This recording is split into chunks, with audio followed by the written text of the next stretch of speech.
우리가 살아가면서 우리는 늘 어려움을 겪곤 하고 또 늘 좋은 일이 있으면 또 안 좋은 일을 또 겪곤 합니다.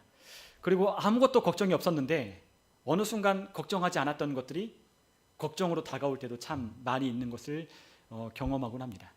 저도 어떤 것은 하나도 걱정 안 했지만 또 어떨 때 가끔 혼자서 생각할 때는 걱정들이 많이 드는 것도 있는 것 같아요. 그런데 예전에는 그걸 걱정 안 했는데 왜 걱정할까라고 생각하고 또 생각해 보면 하나님과의 관계가 언제나 멀어지면 걱정할 것이 많아지는 것 같더라고요. 어쨌든 우리의 삶에 우리가 아무리 많은 것들을 걱정하고 염려한다고 해도 사실 그 문제가 해결되는 것은 아닙니다. 걱정을 많이 하고 염려를 해도 우리의 삶에 있는 그 문제에 대한 상황을 조금이라도 바꿀 수는 없다는 거예요. 그래서 우리는 예수님과 함께하는 것, 그래서 우리 그리스도인들은 예수님의 함께하는 그 예수님과 동행하는 것을 우리는 늘 그 삶의 문제에 대한 해답으로 제시하곤 합니다. 그런데 사람들은 이와 같은 예수님과 함께하는 것, 예수님과 동행하는 것, 그 예수님을 우리의 삶의 우선순위로 삼는 것에 대하여 그분이 우리의 삶의 문제의 해결책이 되신다는 것, 또한 그분이 우리의 모든 해답과 실마리를 주신다는 것을 우리가 인정하고 믿지 않기 때문에, 신뢰하지 않기 때문에 우리는 늘 우리의 삶 가운데 어려움을 겪는 거예요. 우리 그리스도인들에게도 마찬가지입니다. 우리는 예수님이 우리의 삶의 모든 삶의 해답이라는 것, 그분이 우리의 삶의 유일한 주님이시라는 걸, 우리의 주인 되심을 우리는 고백하지만 또 우리는 그것을 종종 잊어버리고 우리의 삶의 문제 때문에 허덕일 때가 참 많다는 거죠. 예수님은 우리에게 말씀하셨습니다. 우리에게 염려하지 말라고 말씀하셨습니다.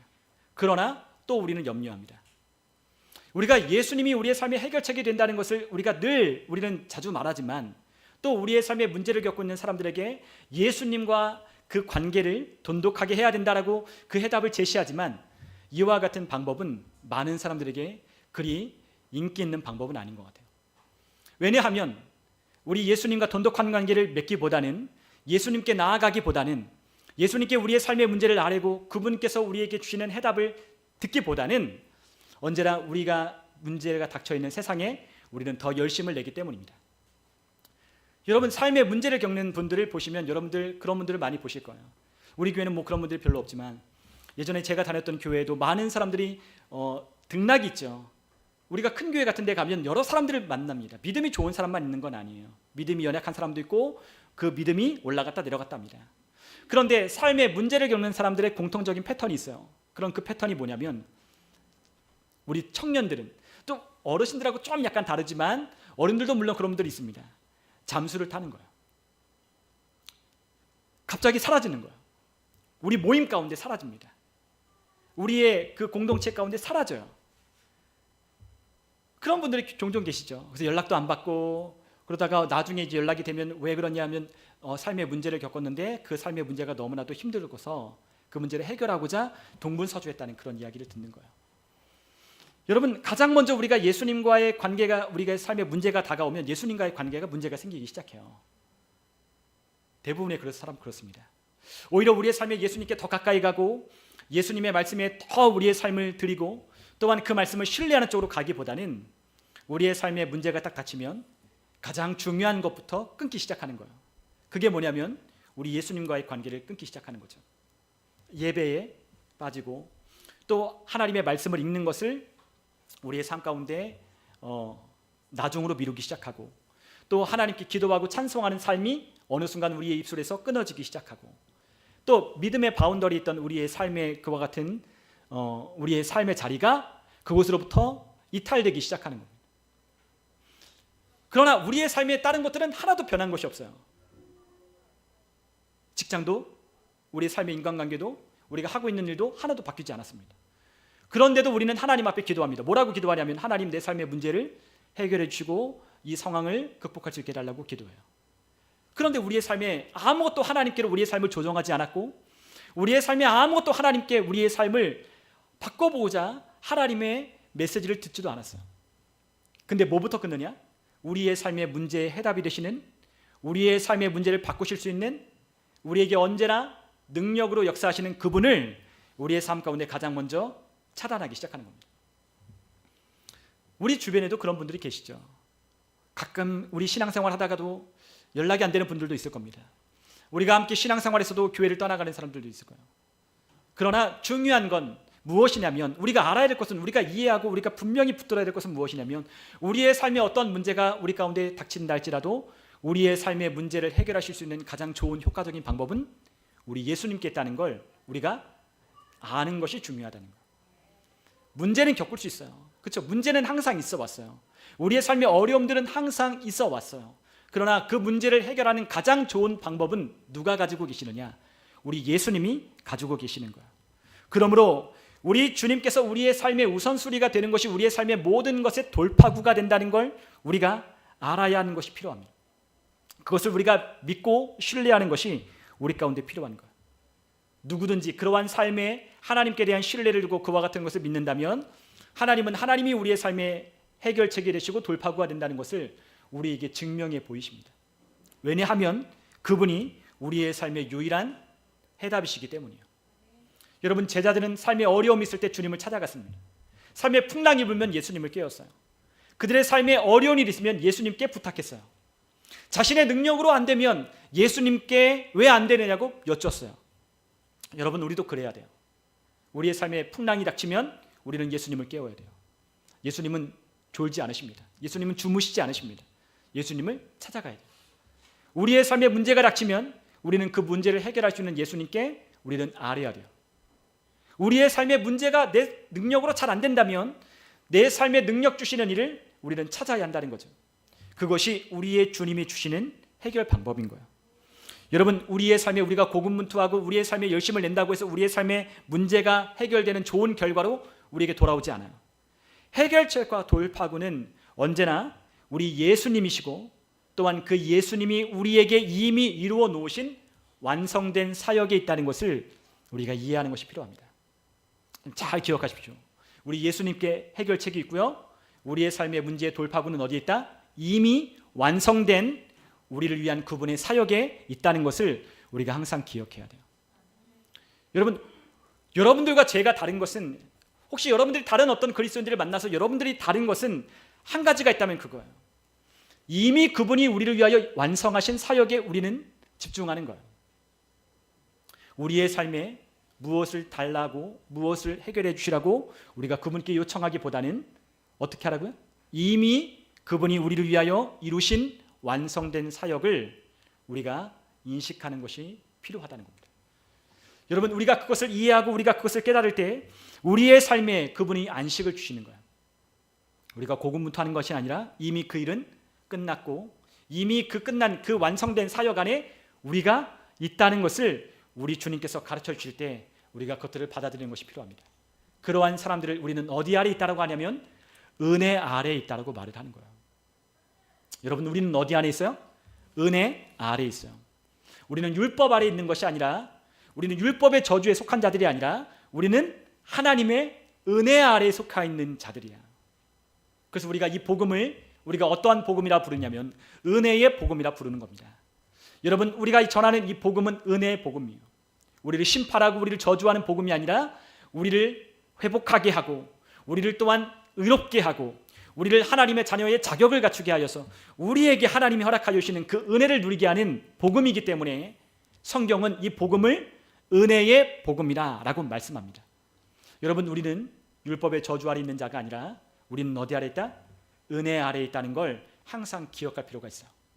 여러분, 항상 기억하십시오. 여러분의 삶에 문제가 있어도, 여러분의 삶에 어떤 일이 안 되는 일이 있어도, 여러분 내 삶에 나는 왜 이렇게 뭐가 안 될까라고 생각하게 만드는 여러분들의 사고와 생각이 돌아갈 때에도 여러분들이 그와 같은 것을 거절하고 여러분들이 반드시 붙잡아야 할 것은 무엇이냐면 나는 은혜 아래에 있다라고 하는 것을 우리가 기억했으면 좋겠어요.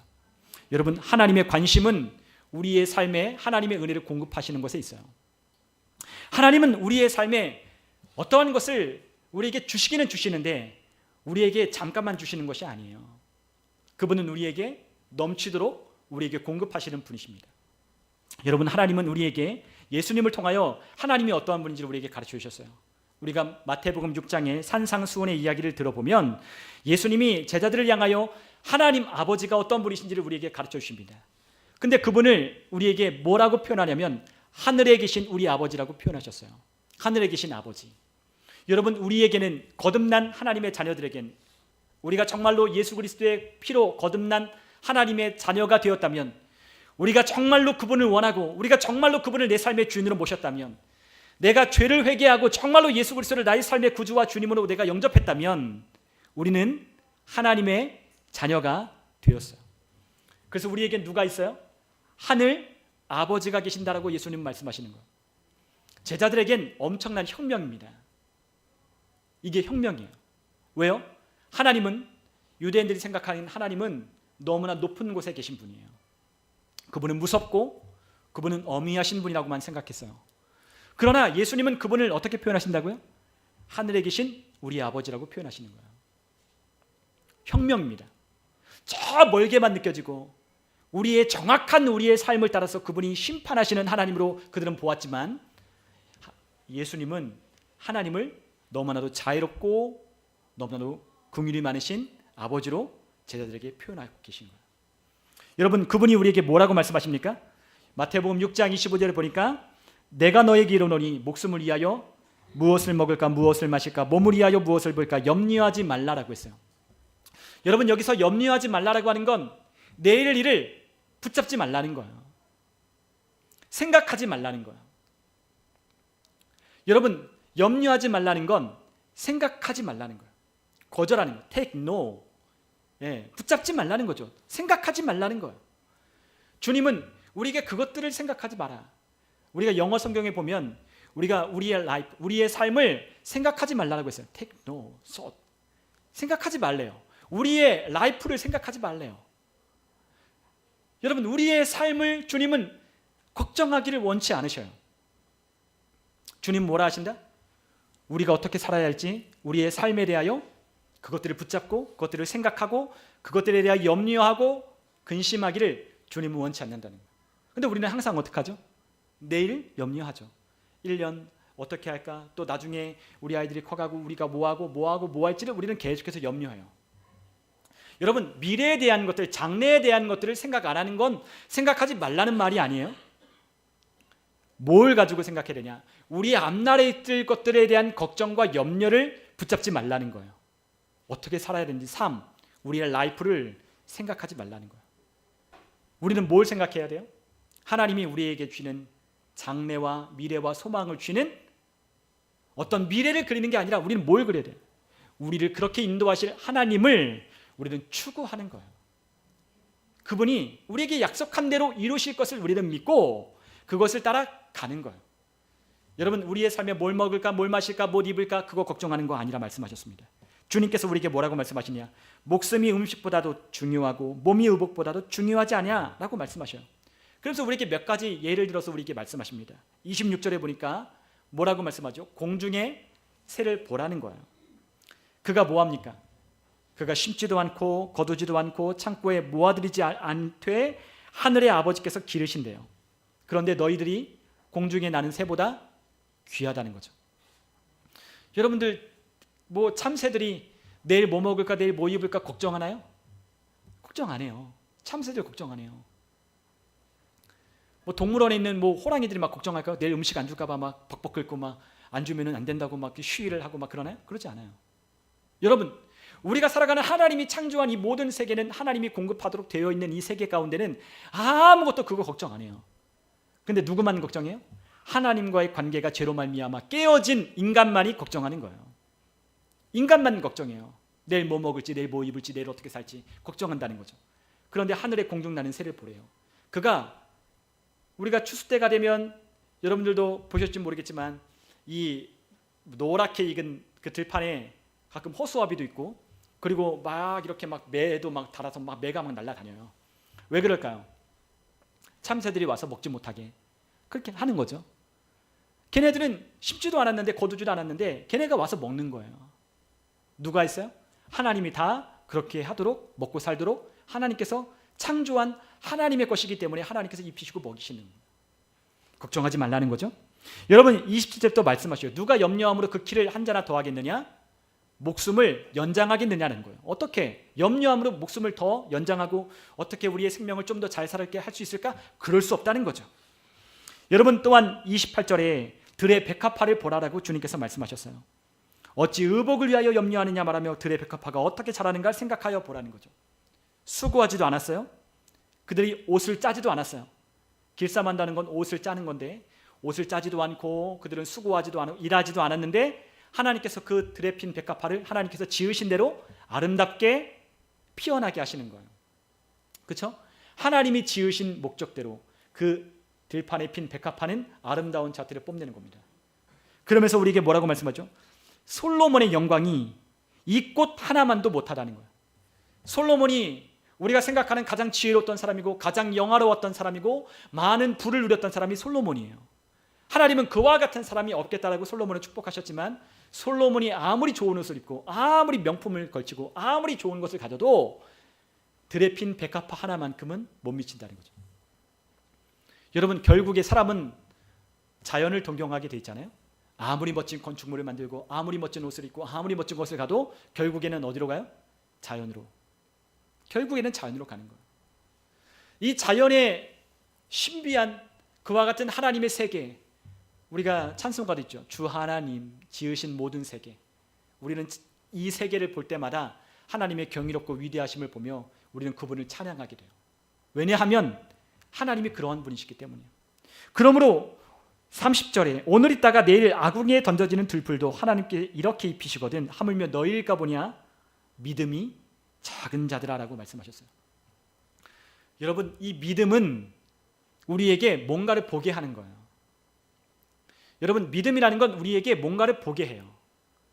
우리의 눈으로는 우리의 눈에 보이는 가시광선에 의하여 우리가 볼 수 있는 것들밖에는 보지 못하지만 여러분, 우리에게 하나님은 믿음을 통하여 우리에게 보게 하시는 또 다른 영의 눈을 주셨어요. 우리의 영은 믿음으로 보기 시작하는 거예요. 믿음으로 뭘 본다? 하나님의 말씀을 통하여 하나님이 우리에게 약속하신 것들을 보는 거예요. 여러분, 믿음이 없으면 볼 수 없어요.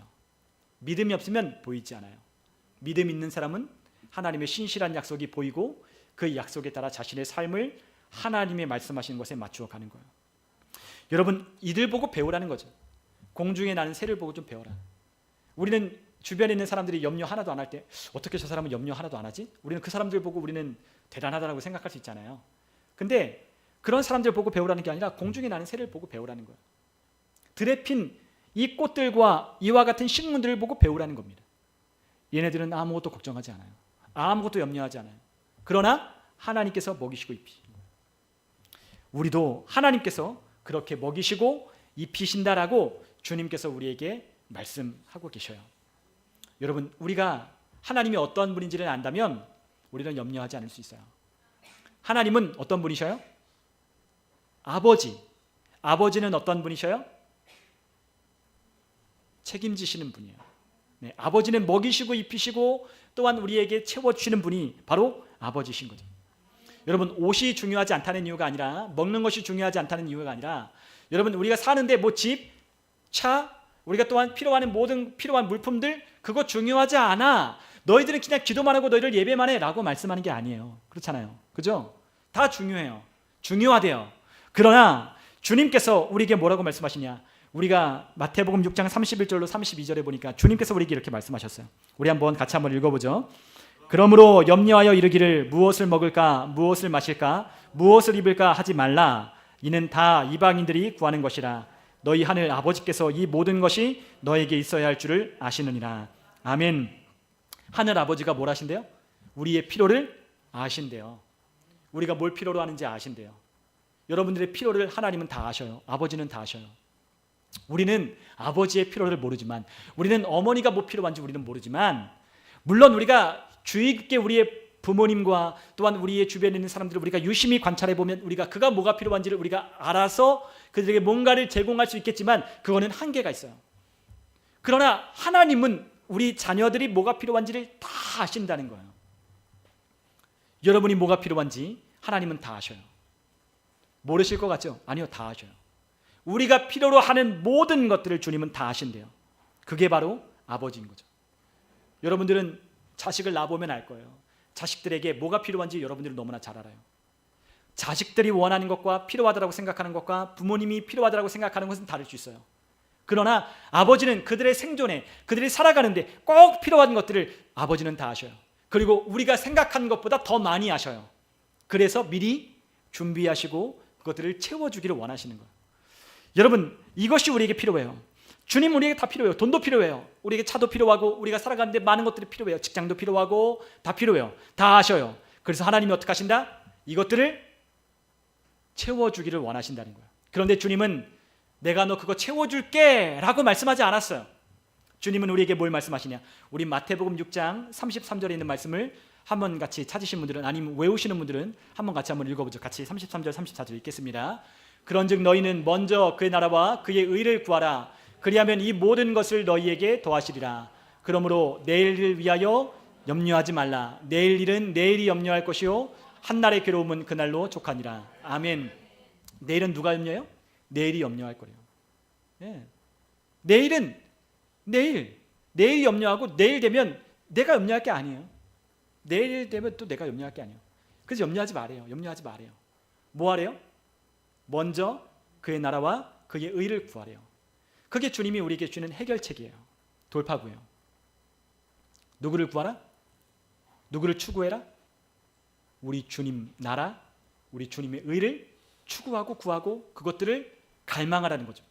여기서 말하는 구하라고 하는 건 추구하는 거예요. 갈망하는 거예요. 여러분, 우리가 예수님께서 마태복음 7장 그런 말씀하셨어요. 찾으라, 그러면 너희가 찾을 것이요. 구하라, 그럼 어떻게 해라? 주실 것이요. 문을 두드리라, 그리하면 열릴 것이니 찾는 자가 찾게 되고 두드리는 자에게 열리게 되고 구하는 자에게 주신다라고 약속하셨어요. 여러분, 우리가 그것을 구하면 주님이 어떻게 하신대요? 이 모든 것을 너희에게 더하여 주신대요. 근데 우리는 달라고 주님께 구해야 될 것, 우리가 받아야 할 것들을 우리는 제대로 구하지 않아요. 주님께서 우리에게 모든 것을 주시기로 약속한 것들을 우리가 하나님께 구하지 않아요. 그런데 우리가 뭘 구해요? 이 세상에 있는 문제들, 염려들 때문에 그것들을 구하는 거죠. 근데 주님은 그렇지 않으셨어요. 뭘 구하라? 아버지의 나라와 그분의 의를 구하라는 거예요. 이것을 우리가 더 쉽게 이야기하면 예수님을 섬기는 것, 예수님을 우리의 삶의 우선순위로 삼는 것, 예수님을 추구하는 우리의 삶이 되어라고 주님께서 우리에게 가르쳐 주셨어요. 하나님 나라의 왕이 있어요. 그 나라의 왕은 누구시죠? 예수 그리스도. 하나님의 의를 표현하여 우리 가운데 나타나신, 현현하신 분이 계셔요. 그분이 누구셔요? 예수 그리스도. 하나님의 의로우심이 예수님을 통하여 우리에게 설명되는 거예요. 그분이 얼마나 의로우신지를 그 아들을 통해 우리에게 보여주셨어요. 내가 얼마나 의로운지, 내가 얼마나 신실하신지, 그분이 얼마나 선하신지, 그분이 얼마나 사랑스러운지, 그분이 얼마나 자비로우신 분이신지, 얼마나 우리에게 은혜를 베푸시기를 좋아하시는 분이신지를 누구를 통해? 하나님의 아들 예수님을 통해 우리에게 표현하시는 거예요. 그의 의, 예수 그리스도. 그의 나라, 예수 그리스도. 예수님을 추구하고 예수님을 갈망하는 삶으로 우리에게 주님께서 도전하시는 거예요. 그러면 하나님 어떻게 하신다? 이 모든 것을 너희에게 더하여 주실 것이라고 약속하셨어요. 내일은 내일이 염려하는 거예요. 그거 생각하지 말래. 거절하는 거예요. 거절하래요. 내일에 대한 우리의 라이프, 우리의 삶을 걱정하지 마. 너 삶에 대하여 걱정하는 거 네가 할 일이 아니야. 누가 하는 거예요? 그거는 누가 공급하고 누가 채워주고 우리의 삶의 모든 것들을 해주시는 거예요? 아버지가 할 일이에요. 그거는 우리가 할 일이 아니라고요. 여러분들, 예건이가 막 그래봐요. 예건이가 우리 이승엽 목사님에게 아빠, 내가 어떻게 돈을 벌어야 할지 모르겠는데 내일부터 어디 나가야 될지. 그러면 이승엽 목사님이 어떻게 하겠어요? 갑자기 심각해지시겠죠? 그렇죠? 예건이가 아빠 내일 아침 일찍 일어나서 저기 인력시장에 나가볼까? 내가 그래도 돈을 벌어서 내가 그래도 해봐야 되지 않을까? 그러면 뭔가 이상한 거예요. 그렇죠? 그런 아버지가 없어요. 그래, 너 잘 생각했다. 철 들었구나. 그래, 내일부터 저기 노원동에 있는 인력시장에 나가서 아침에 인부들과 함께 어디 나가봐라. 일당 20만 원 준댄다. 그렇게 할 사람이 아무도 없죠. 네, 아버지라면 어떻게 해야 돼요? 먹을 것이 필요하면 공급해 줘야 되는 거예요. 공급해 줘야 되는 거예요. 여러분, 하나님은 우리에게 필요한 것들을 공급해 주시는 분이라고 하나님 말씀하셨어요. 하나님이 우리의 삶의 우선순위가 될 때 우리의 삶에 뭐가 된다? 항상 공급이 일어나게 된다라고 하나님이 약속하여 주시는 겁니다. 모든 필요에 대한 공급을 하나님이 더하여 주신다는 거예요. 이것이 하나님이 우리에게 약속한 약속이에요. 여러분, 우리 하나님 아버지는 다시금 우리가 생각하고 우리가 기억해야 될 건 우리의 것들을 하나님은 뺏는 분이 아니에요. 우리가 그것들을 이해해야 돼요. 알아야 돼요. 분명히 우리가 그것들을 굳게 믿음의 진리 가운데 굳게 세워야 돼요. 하나님은 우리의 것들을 빼앗는 분이 아니에요.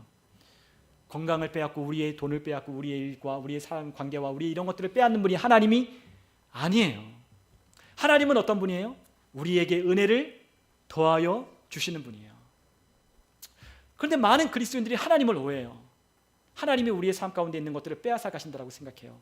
그래서 우리를 다루어 가시고 우리를 징계하시고 우리를 그렇게 돌이켜 오신다고 생각해요. 하나님은 우리를 어떻게 회개하게 하시느냐? 그분의 인자하심으로 우리를 회개하게 하신다라고 말씀하셨어요. 여러분, 우리가 하나님 앞에 돌아올 때 우리가 왜 하나님 앞에 눈물이 나고 왜 하나님 앞에 감격하는지 아십니까? 그분이 그럼에도 불구하고 우리를 사랑하셔서 우리를 돌이켜 오게 하시기 때문에 우리 하나님 앞에 감사와 하나님의 사랑 앞에 눈물이 나는 거예요. 그게 하나님의 방법이에요. 더 큰 사랑으로 우리 가운데 역사하셔서 우리를 돌이켜 오시는 거예요. 하나님의 인자하심으로 우리가 회개하기를 하나님이 기다리시는 거예요. 율법이 있고 그러한 시대 때에는 율법의 저주가 끝나기 전에는, 은혜의 시대가 도래하기 전에는, 예수님이 우리의 모든 율법의 요구를 만족시키기 전에는 하나님이 우리를 돌이키게 하기 위하여 하나님께서 그 약속한 말씀대로 하나님의 말씀을 들으면 하나님이 축복하시고 하나님의 말씀에 불순종하면 하나님의 말씀을 불순종하는 대로 하나님께서 그들을 징계하셔서 우리를 돌이켜 오시게 하셨지만, 예수님이 그 율법의 요구를 다 만족하게 하신 이후의 은혜의 시대에는 하나님이 우리를 어떻게 하신다? 하나님의 은혜와 인자하심과 자비하심으로 우리를 돌이켜 오게 하시는 거예요. 그게 하나님의 방법이에요. 그게 하나님의 방법이에요. 왜 하나님이 우리의 하나님이시냐? 왜 하나님이 선하시다라고 우리가 말하냐? 그 하나님이 너무나도 사랑이시기 때문이에요. 그분은 때때로 우리의 삶에 우리가 생각하기에, 여러분, 우리의 생각하기에 안 좋아 보이는 것들도 하나님이 우리에게 허락하실 수 있어요. 하나님이 우리의 삶에 허락하실 수 있어요. 그러나 하나님은 다 어떤 목적으로? 모든 것이 하나님을 사랑하는 자들에게 합력하여 선을 이루어 가게 하시기 위하여 하나님이 그것들을 허락해 주시는 거예요. 그러므로 하나님은 언제나 우리를 통하여 경배를 받기에 합당하신 분이십니다. 그 하나님이 우리를 그렇게 이끌어 가시는 거예요. 여러분, 하나님은 우리의 삶에 매일 뭐 하신다? 은혜를 더하여 주는 분이에요. 우리 한번 시편 68편 19절을 우리 같이 한번 읽어보면 좋겠습니다. 시편 68편 19절, 우리 개정판 말고 우리 흠정역으로 한번 같이 읽겠습니다. 날마다 우리에게 은택을 더하시는 주, 곧 우리의 구원의 하나님을 찬송하리로다. 셀라. 아멘. 우리 하나님께서 우리에게 뭘 하신다? 은혜를 더하신다라고 말씀하셨어요. 우리가 하나님을 찬송할 이유, 그분이 우리의 삶에 날마다 은택을 더하여 주신다라고 말씀하십니다. 우리가 개역 개정판을 보면 우리가 이 의미를 잘 이해할 수는 없어요. 그래, 우리의 무거운 짐을 하나님이 덜어주신다라고 우리가 생각해서 그분이 좋으신 분이라 생각하지만, 그거에 넘어 있는 그 뛰어난, 그보다 더 우리에게 풍성한 것을 주시는 거예요. 뭘 주신다? 은혜라고 하는 이 무거운, 하나님이 은혜를 조금만 가볍게 주는 게 아니라 하나님의 은혜라고 하는 것들을 우리에게 무겁게, 너무나도 많이 우리의 삶 가운데 날마다 더하여 주신다는 거예요. 그래서 우리가 하나님을 찬송해야 된대요. 여러분, 이 비밀을 알고 하나님의 은혜를 경험한 사람은 시편의 시를 지어서 하나님을 찬송했어요. 여러분, 우리의 삶에도 하나님을 찬송해야 되는 이유가 여기 있어요. 오늘의 삶에도 하나님이 뭘 하신다? 우리에게 공급하신다. 뭘? 은혜를 더하여 주시고 더하여 주시고 더하여 주신다. 여러분들 옆을 보여요. 여러분들 보십시오. 여러분들의 삶을 보십시오. 하나님, 나에게 은혜를 달라고 구하는 게 아니라 하나님 어떻게 하신다? 은혜를 날마다 더하여 주신다. 우리 하나님 은혜를 달라, 우리 기도하고 구하지만 하나님이 우리에게 뭘 하신다? 우리가 구하기도 전에 우리가 필요한 것을 알기 때문에, 우리의 삶에 하나님은 은혜가 필요하다는 걸 너무나도 잘 알기 때문에 하나님은 우리의 삶에 날마다 은혜를 더하여 주신다는 거예요. 많은 사람들이 하나님께 기도, 하나님 나에게 은혜를 더하여 주세요. 하나님 평안을 주세요. 아니요, 하나님 이미 우리에게 평안을 주셨어요. 평안을 너에게 끼치노니, 우리에게 평안을 주라라고 말씀하셨어요. 주님은 우리에게 은혜를 주셔서 우리가 그 은혜를 힘입어 우리가 살아가라라고 주님 말씀하셨어요. 이미 우리에게 주신 것들을 통하여 그 은혜를 힘입어 살고 그 은혜를 전하며 살고, 또한 하나님이 주시는 평안을 받아 그 평안 가운데 우리가 살 뿐만 아니라 그 평안을 전한 자로, 평안을 비는 자로 우리를 불러주셨어요. 하나님이 이미 우리에게 복을 달라 우리가 구할 게 아니라 하나님이 이미 우리에게 복을 주셔서 우리에게 뭘 하셨다? 축복의 통로, 복의 근원으로 우리를 삼아서 그 복을 전달할 자로 우리를 부르셨다는 거예요. 여러분, 우리의 믿음에 관한, 하나님에 관한 이해, 그래서 아까 뭐라고 했죠? 예수 그리스도를 통하여 완성된, 이미 완성된 사역에 우리가 집중하는 그리스도인들이 되어야 한다는 거예요. 우리의 찬송도 그러한 찬송이 더 많아져야 돼요. 우리가 찬양을 부르면, 우리가 계속해서 그러한 찬양들을 많이 부르지만, 어떤 찬양을 부르면 완성된 사역이 아니라 자꾸만 그 완성되어질 사역에 대하여 고백하고 찬양하는 고백들이 많아요. 근데 여러분들이 찬양을 많이 부르셔야 될 거는 어떤 찬양이냐면, 이미 완성된 사역 가운데 부르는 찬양이 더 많아져야 돼요. 우리 마지막 찬양할 때 모든 것 아시는 주님, 그분이 우리 가운데 모든 걸 아셔서 우리에게 공급하여 주셔서 온 우주 만물을 다스리시는 그분을 찬양하고 경배하는 이 찬양이 우리의 삶 가운데 더욱 많아져야 돼요. 비길 수 없는 그분에 관한 찬양을 더 많이 불러야 돼요. 이미 이루시고 이미 완성하신 그분을 찬양하고 높이는 그와 같은 고백이 우리의 삶에 더 많아져야 돼요. 여러분, 우리는 자꾸만 완성된 사역이 아니라 하나님께서 이렇게 해주시고 저렇게 해주시고 우리가 자꾸만 하나님 앞에 그렇게 기도할 자가 아니에요. 이미 완성된 사역이 무엇인지를 이해하고 그것들을 깨달아 우리가 누구인지를 아는 것이 더 중요해요. 그럴 때 우리의 삶이 바뀌어지고 우리의 삶의 부분들이 변화가 일어나기 시작하는 겁니다. 여러분, 하나님은 우리에게 계속해서 더하시고 상승시키시고 승진하게 하고 올라가게 하고 우리의 삶에 더 풍성하게 하시는 것을 기뻐하시는 분이에요. 하나님은 우리가 그런 것들 더 기뻐요. 더해지고 더 풍성해지고 더 올라가고 더 상승하고 더 풍성해지는 걸 원해요. 하나님은 우리가 결코 부족한 것을 원하지 않아요. 우리가 부족하기를 하나님은 원하지 않으셔요. 날마다 그분은 우리에게 풍성한 것을 공급하여 주시는 분이라는 거죠. 하나님의 관심은 우리의 삶에 뭔가를 제공하는 데 있지 않아요. 그러면 하나님이 우리의 관심에 뭐가 있느냐? 주님은 공급하심이 있어요. 여러분, 이거 우리가 생각해 보면 이와 같은 예를 들면 여러분들 또 이해가 쉽을 거예요. 여러분, 이스라엘 백성들이 광야를 지날 때 하나님께서 하늘에 뭘 주셨죠? 하늘에서 뭘 주셨어요? 만나. 그죠? 만나를 주셨어요. 근데 만나를 주셨는데 그 시간이 나가지 않으면 만나가 어떻게 됩니까? 다 없어져요. 안식일 전날에는 만나를 어떻게 거둬야 돼요? 2배를 거두는 거예요. 2배. 그렇죠? 다음 날 것까지 미리 2배를 거둬야 돼요. 근데 더 넘치게 채우거나 아니면 나가서 채우지 않으면 어떻게 돼요? 다 사라지고 더 넘치게 채우면 그게 썩어서 못 먹게 돼요. 딱 하나님 말씀하신 대로 제공한 대로 하루하루 사는 거예요. 근데 여러분, 우리는 어떤 사람이냐면 우리는 그 주기도, 우리가 주님이 가르쳐 주신 기도를 우리가 하지만 사실 주님이 가르쳐 주신 기도보다 우리는 더 능력 있는 기도를 할 수 있도록 우리 가운데 하나님께서 역사하셨어요. 예수님이 이미 십자가에서 그분의 모든 율법의 마침이 되셔서 십자가로 그분의 모든 것을 다 이루시기 전이기 때문에 우리에게 날마다 그 양식을 구해야 된다고 했지만 우리는 날마다 양식을 구하는 게 아니라 우리에게 날마다 양식이 공급되도록 하나님께서 예수님을 통하여 역사해 놓으신 것을, 완성된 사역을 우리가 믿는 거예요. 주님이 어떻게 하신다? 날마다 우리가 구하지 않아도 주님은 우리에게 은혜를 더하여 주신다는 걸 기억할 필요가 있어요. 여러분 주변에 보세요. 여러분들이 쓰지 않은, 여러분들이 풀어보지 않은 은혜가 여러분들과 저의 삶에 얼마나 많은지 몰라요. 날마다 신실하게 하나님께서 그 은혜를 공급해 주셔서 우리 가운데 제공하고 그것을 공급해 주셨음에도 불구하고 우리는 그것들을 풀어보지 않은 거예요. 제공은 우리 먹을 것만 주시는 거예요. 그런데 공급은 왜 우리에게 공급하신다라고 말씀하면, 공급은 우리 한 사람만 먹고 우리 한 사람만 살라라고 우리에게 제공하는 게 아니라 주님은 우리 한 사람을 넘어 우리를 통하여 더 많은 사람들에게 나누어 주도록 공급하여 주시는 거예요. 마치 우리의 삶 가운데 흘러오는 강물처럼 그분의 은혜가 우리의 삶 가운데 날마다 공급되고 있다는 거죠. 그래서 그 공급하신 것을 우리를 통해 어떻게 해요?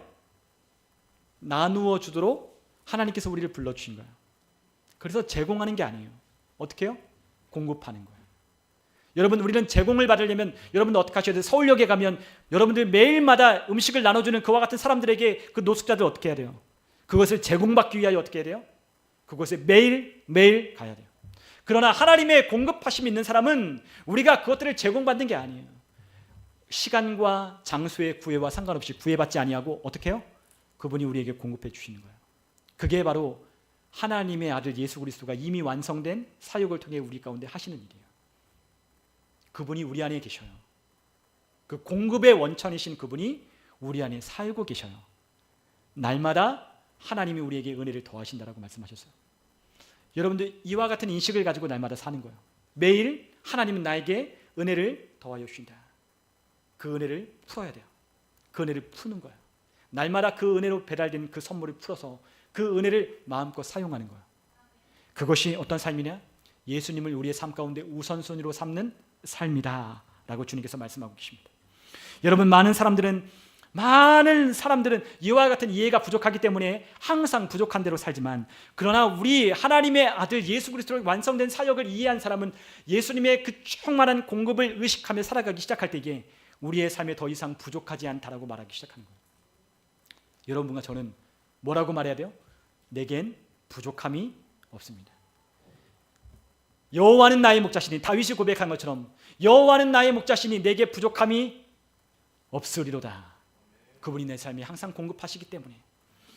가끔 부유한 사람들의 이야기를 들어보면 그 부유한 사람들이 가난한 사람보다 더 많은 것들을 누리며 살아가는 것처럼 보이는 이유가 있어요. 그들은 가난한 사람들과 다른 이유는 무엇이냐면 모든 것에 뭐라냐? 가치를 부여하는 삶을 살아가요. 가난한 사람들은, 여러분, 이것이 어떤 물질적인 것만이 말하는 게 아니에요. 가난한 사람도 어떻게 사냐? 항상 눈에 보여지는 것들에 가치를 부여해요. 내 통장에 잔고가 얼마가 있고, 내가 가진 재산이 얼마나 있고, 내가 직장이 뭐고, 내가 얼마나 수입인, 이것만 그들은 가치를 생각을 해요. 그런데 부자는 눈에 보여지는 물질적인 것만 가치를 부여하지 않아요. 그들은 뭘 가치를 부여하냐? 눈에 보이지 않는 무형의 것들도 가치를 부여해요. 그래서 그들은 뭘 중요하게 생각하죠? 시간, 건강, 가족 간의 유대, 인간관계, 그런 것들을 중요하게 생각하는 거예요. 그것들을 돈으로 환산할 수 없는 가치를 가지고 있다고 생각해서 그것에 자신의 것들을 투여하기 시작하는 거예요. 왜 시간 약속을 지키고, 왜 시간을 귀하게 여기고, 왜 하루하루 살아가는 것을 우리가 생각하며 우리가 그것들을 계산하는지, 그들은 그것에 가치를 매겼기 때문에 그렇게 사는 거예요. 여러분, 우리도 마찬가지예요. 어떻게 살아야 돼요? 우리가 눈에 보여지는 것, 하나님 내게 어떤 눈에 보여지는 물질적인 것, 그래서 나는 하나님이 안 주셨고 나는 없고 나는 부족하다라고 말하는 게 아니라 눈에 보이지 않는 것들의 가치를 매기는 그와 같은 믿음, 아까 믿음으로 볼 수 있다고 했잖아요.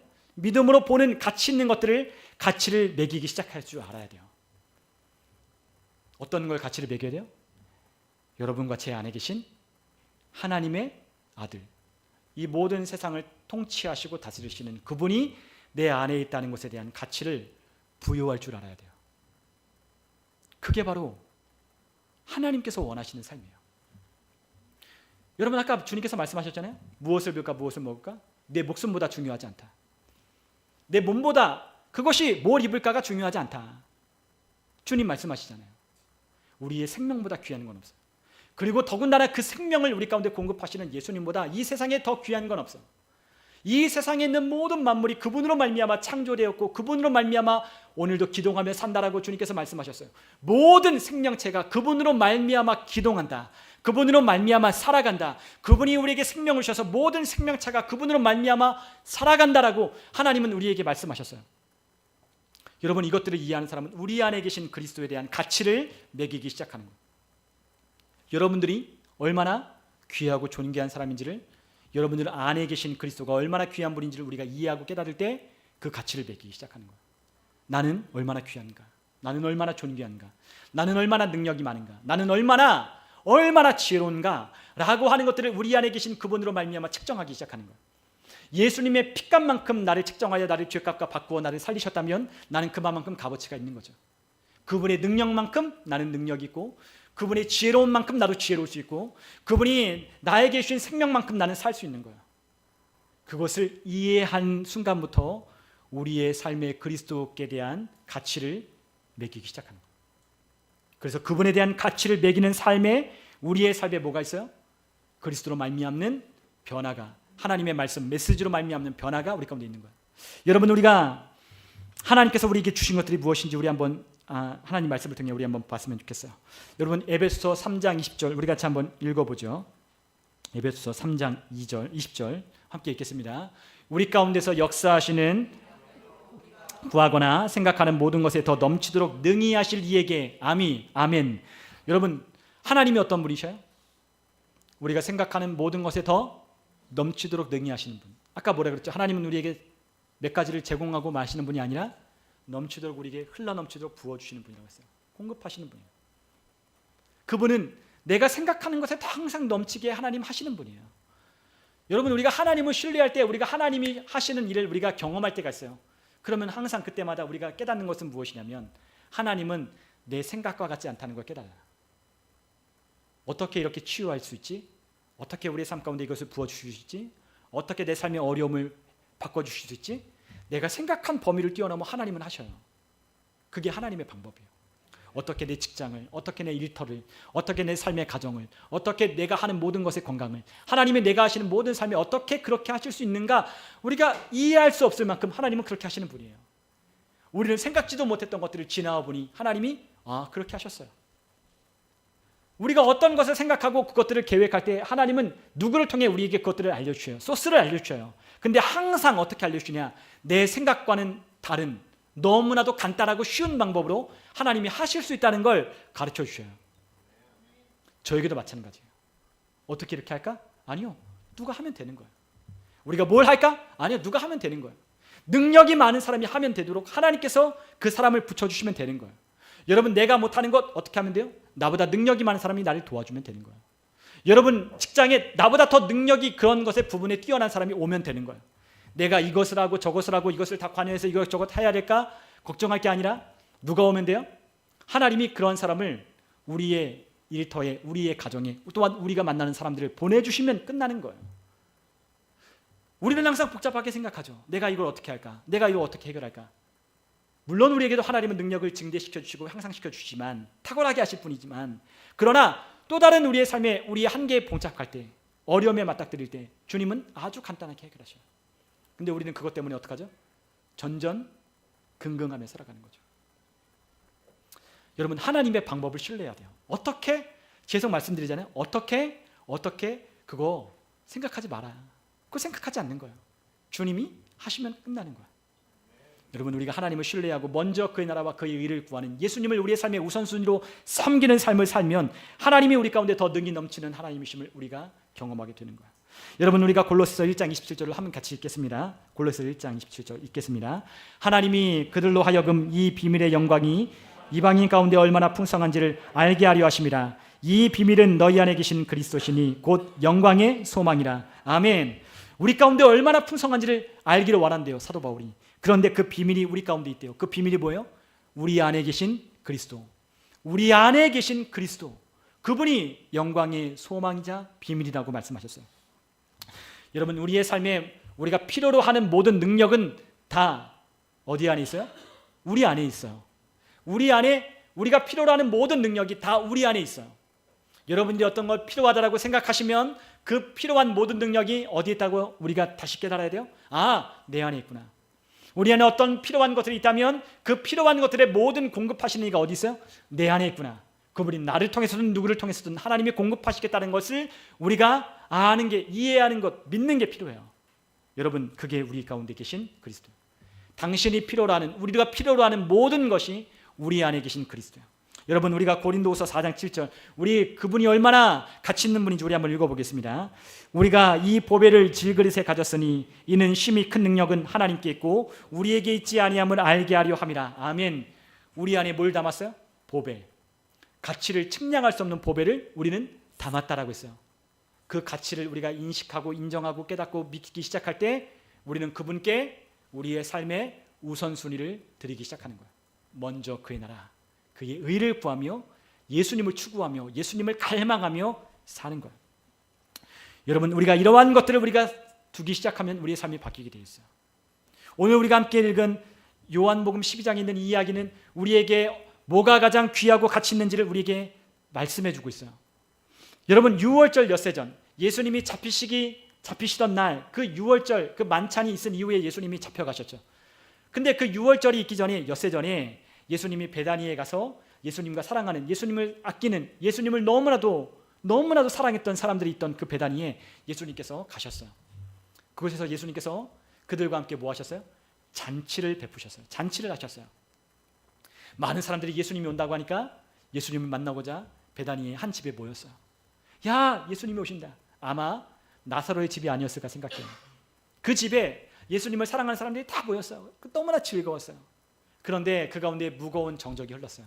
왜냐하면 예수님이 앞으로 어떤 일을 하셔야 할지를 제자들에게 말씀하셨던 그 말씀들이 다가오고 있다는 걸 그들이 알았기 때문이에요. 예수님이 곧 있으면 예수님이 말씀하신 대로 자신이 십자가에 내어주어 이들을 구원하여 죽은 자들 가운데 3일 만에 다시 살아나야 한다는 그와 같은 말씀을 하셨다는 걸 그들이 알았기 때문에 그들의 마음 가운데는 또한 무거움이 있었어요.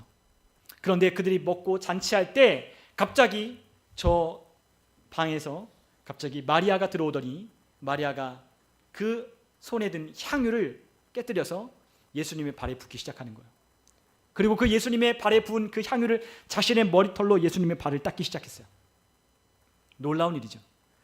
여러분, 이 일을 본 지금 이 눈앞에 일어난 이 눈 깜짝 사이에 이루어진 지금 이 마리아가 예수님 앞에 와서 예수님 앞에 무릎을 꿇고 예수님 앞에 자신이 가져온 향유를 깨뜨려 그 향유를 예수님 앞에 다 쏟아붓고 자신의 머리로 그 발을 닦자 그 집에 온 향기로운 그 기름의 냄새가 퍼지기 시작했는데 그 눈 깜짝 사이에 일어난 이 사건을 보고 한 사람이 그것에 대해서 분노하기 시작했어요. 누구죠?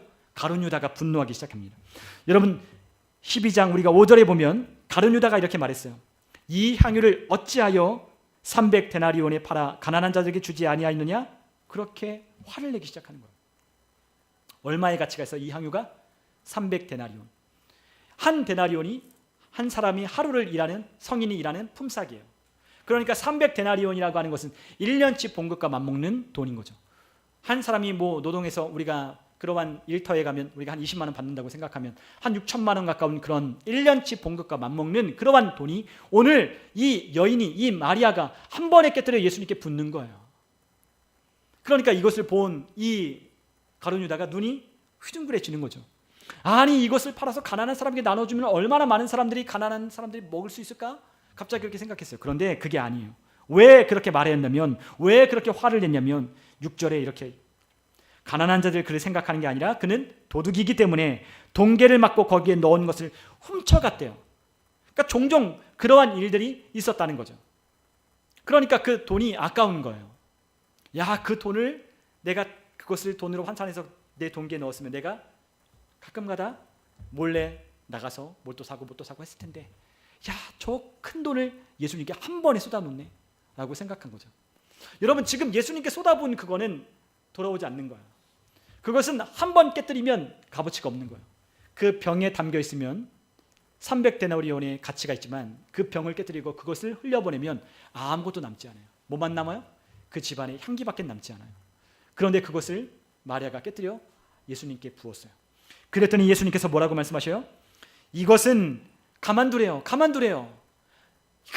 마리아가 하는 일을 가만두래요. 뭐라고 말씀하셔요? 7절에 가만두어 나의 장래할 날을 위하여 그것을 간직하고 기념하게 하라라고 말씀하십니다. 너희가 어디를 가든지 이 여인의 이야기도 함께 전하라고 다른 복음서에는 그렇게 말씀하셨어요. 이 여인의 이야기를 꼭 해라. 이 여인의 이야기를 꼭 들려줘라. 가난한 자들은 항상 너희와 함께 있거니와 나는 항상 있지 아니하니라 라고 말씀하십니다. 지금 예수님께서 십자가에 달려 죽기 전 그 죽음을 눈앞에 둔 그와 같은 그 십자가의 고통과 그 십자가의 사역을 눈앞에 둔 그와 같은 시간 속에 마리아가 그 예수님께 자신이 가장 귀한 것을 예수님께 내어드리는 거예요. 여러분, 여인이 결혼할 때 들고 가는 지참금 중에 하나가 바로 이 향유였어요. 근데 이 향유는 장례할 때 써요. 왜냐하면 우리가 돌아가셨을 때 그가 생전에 가지고 있던 가장 귀한 것을 함께 넣어서 우리가 그것들을 하여 그 시신에다 이 향유를 바르는 거예요. 가장 귀할 때, 가장 요긴할 때 쓰는 이 향유를 그는 예수님이 살아계실 때 부어버렸어요.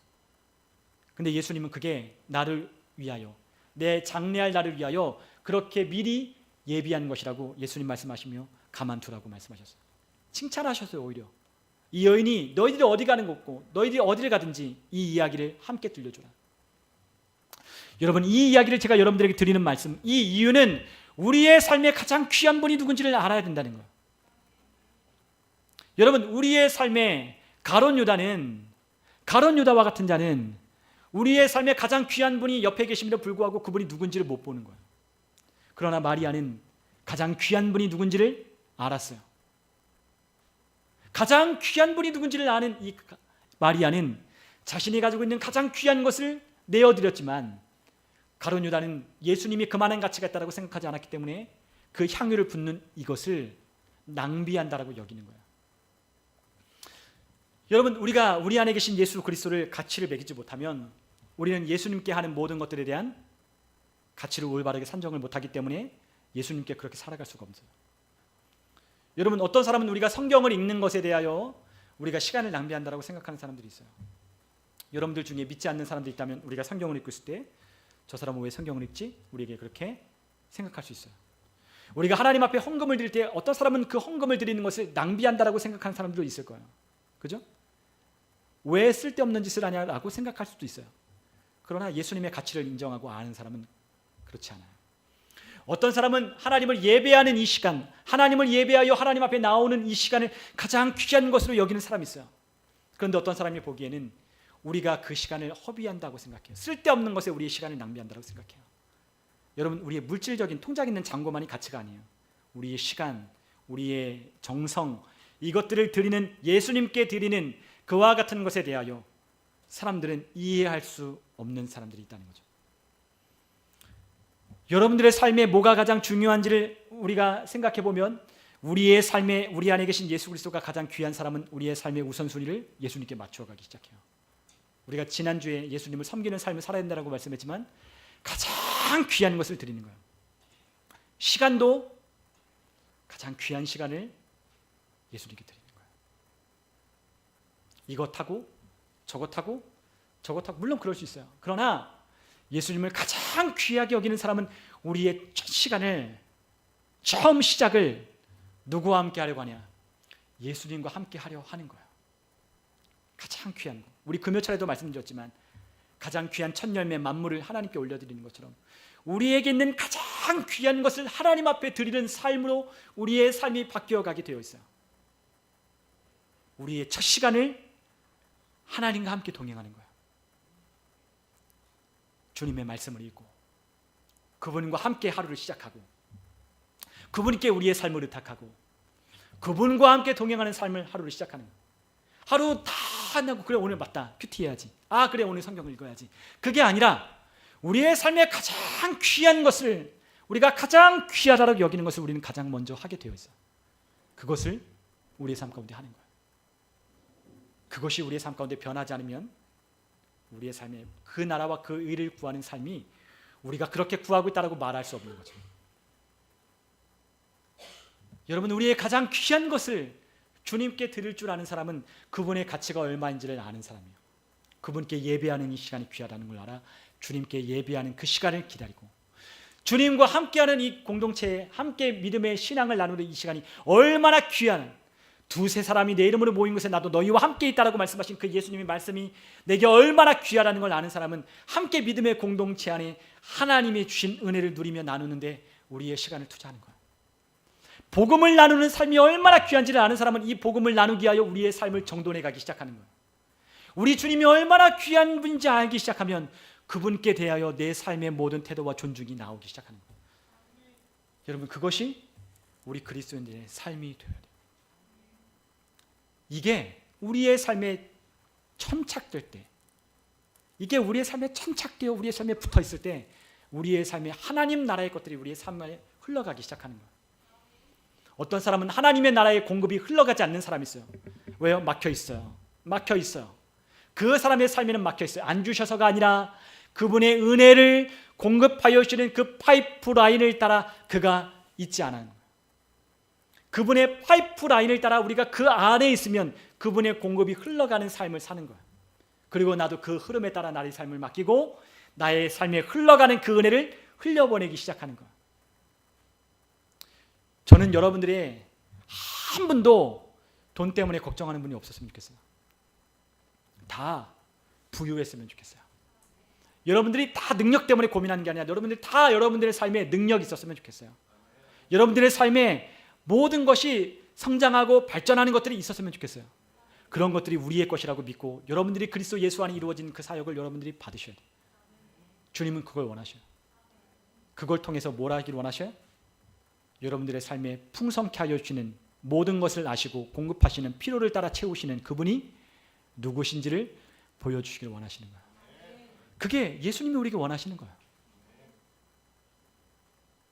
그게 원하시는 거예요. 여러분, 우리 주님께서 우리에게 말씀하신 이 말씀을 여러분들 잘 기억하셔야 돼요. 마리아는 예수님께 드린 것을 예배로 봤어요. 그러나 가룟유다는 그게 예배가 아니에요. 우리는 그것이 예배가 되어야 돼요. 여러분, 우리의 삶에 그분과 개인적으로 만나고 그분의 은혜를 누리고 그분의 의의 선물을 받는 것을 우리는 너무나 중요하게 생각해야 돼요. 그래서 우리의 삶에 마주하는 이 도전들을 우리의 삶 가운데 초월하며 살기 시작하는 우리 그리스도인들이 되어야 하는 거죠. 그런 일에 우리 예수님을 뭘로 둬야 돼요? 첫 번째로 두는 여러분들과 제가 되었으면 좋겠어요. 여러분, 우리의 삶에 실제로 여러분들은 여러분들의 손을 통해 하나님은 여러분들의 축복의 손이 되게 하실 겁니다. 그분은 여러분들을 지체로 사용하기를 원하셔요. 예수 그리스도가 여러분들의 머리시고 여러분들은 예수님의 지체가 되어 예수님이 여러분들처럼 표현하는 것처럼 예수님이 손댄 곳마다 치유를 받고 건강하게 되고 변화가 일어나고 놀라운 역사가 일어났던 것처럼 여러분이 예수님의 손이 되어 지체가 되어 여러분들의 지체가 되어 여러분들이 예수님이 하시는 일을 나타내는 사람들이 되는 거예요. 그게 바로 예수님이 우리에게 원하시는 삶입니다. 중요한 것은 예수님이 우리를 위해서 하신 일이 무엇인지를 아는 게 필요해요. 여러분, 이미 주님께서 우리에게 무엇을 하셨나 그것들을 아는 게 정말로 중요하기 때문에 우리가 주님께서 우리에게 은혜로 무엇인가를 주기 위하여 우리가 무엇을 해야 하는가는 더 이상 중요하지 않아요. 뭐가 중요하지 않다? 우리가 주님을 위해서 뭘 얻기를 위해서 뭘 하는 거는 더 이상 중요하지 않다라는 거예요. 여러분이 뭘 더 한다고 해서 주님이 뭘 더 주시고 뭘 빼시고 빼앗아 가시지 않는다는 거죠. 여러분, 이해가 가시나요? 여러분들이 뭘 더해도 주님이 뭘 더하여 주거나 여러분들이 뭘 못하면 여러분이 가지고 있는 걸 뺏거나 하나님이 그러시지 않는다는 거예요. 뭘 기억해야 돼요? 하나님이 그의 아들을 통해 이루신 완성하신 그 사역을 우리가 이해하는 것이 필요해요. 그래서 아까 앞에서 말씀했잖아요. 우리가 어디 아래 있다고요? 은혜 아래 있다라고 주님은 우리에게 말씀하셨어요. 여러분, 우리가 로마서 6장 14절 우리 같이 한번 읽어보죠. 같이 함께 읽겠습니다. 죄가 너희를 주장하지 못하리니 이는 너희가 법 아래 있지 아니하고 은혜 아래 있음이라. 아멘. 여러분, 우리의 삶에 죄는 더 이상 우리를 주장할 수 없어요. 우리의 삶 가운데 죄의 유혹이 우리에게 찾아온다면 우리가 어떻게 해야 돼요? 죄에 대하여 너는 나에게 관여할 것이 없다라고 쫓아내는 거예요. 죄가 우리를 주장할 수 없다라고 했어요. 여러분, 어떻게 해야 된다고요? 죄가 우리를 주장하지 못하도록 죄를 유혹을 물리치면 되는 거예요. 죄가 우리 가운데 다가올 때 나는 죄 아래 있지 않아. 나는 어디 아래 있어? 은혜 아래 있다라고 고백하는 거예요. 나는 오늘 은혜 아래 있어. 나는 은혜를 택하고 은혜에 공급하시는 그 한 자리 나는 조금도 물러서지 않을 거야 라고 고백을 하는 거예요. 우리는 은혜 아래 있어요. 여러분, 우리가 은혜 아래 있다는 걸 기억해야 돼요. 근데 많은 어떤 그리스도인들은 이 은혜 아래 있다는 걸 몰라요. 어떨 때는 우리가 은혜 아래 있다 생각하지만 어떨 때는 은혜 밖에 있다고 생각해요. 아니요, 우리 모든 그리스도인들은 어디 아래 있다? 은혜 아래 있다는 걸 기억하셔야 돼요. 은혜 아래 있어요. 은혜 아래 있어요. 내가 뭘 하든 내가 어떻게 하든 내가 하나님께 뭘 하든 나는 변함없이 하나님의 은혜 아래 있다. 그 은혜를 매일 더하시는 날마다 더하시는 그분이 우리 가운데 은혜를 공급하고 있다는 걸 우리가 인식하며 살아가는 거예요. 여러분, 이 은혜가 누구로부터 옵니까? 우리 안에 계신 그리스도 예수. 예수님의 가치가 그만큼인 거예요. 여러분, 예수님의 가치를 저와 여러분들이 다시금 산정하셨으면 좋겠어요. 가치를 매기셨으면 좋겠어요. 여러분들이 정말로 귀하다고 여러분이 아끼는 그것들에 대한 가치를 매겼듯이 여러분들과 제 안에 있는 그리스도에 대하여 여러분들이 가치를 매기셨으면 좋겠어요. 우리 안에 계신 그분에 대한 가치를 제대로 매기기 시작할 때 우리의 삶은 반드시 뭐가 있다? 변화가 있기 시작하는 거예요. 왜 안 바뀌고 왜 안 변할까? 여러분 안에 계신 그리스도가 얼마나 가치 있는 분인지 알지 못하기 때문입니다. 우리 안에 그분은 여러분의 능력이십니다. 여러분들 안에 모든 필요이십니다. 오늘 이 시간 우리의 삶의 모든 우선순위가 예수님이 되었으면 좋겠어요. 예수님이 되어야 해요. 그래야 우리의 삶에 하나님이 우리에게 약속한 것들이 오는 거예요. 여러분, 우리가 예수님을 믿는다라고 말하는 것으로는 우리의 삶이 바뀌지 않아요. 우리가 교회를 몇 년 다니고 얼마나 신앙생활했고 그것으로 우리의 삶이 달라지지 않아요. 그것으로 우리의 삶에 하나님이 축복이 오지도 않아요. 그러나 우리 안에 계신 그분이 얼마나 가치 있는지 깨닫고 우리의 삶의 우선순위가 우리의 삶에 바뀌기 시작하면 우리의 삶에 하나님이 약속했던 이미 완성된 그 사역을 통해 우리 가운데 부어지기 시작하는 거예요. 여러분 그러한 삶이 저와 여러분의 삶이 되기를 주님의 이름으로 간절히 축원합니다. 우리 함께 기도하겠습니다.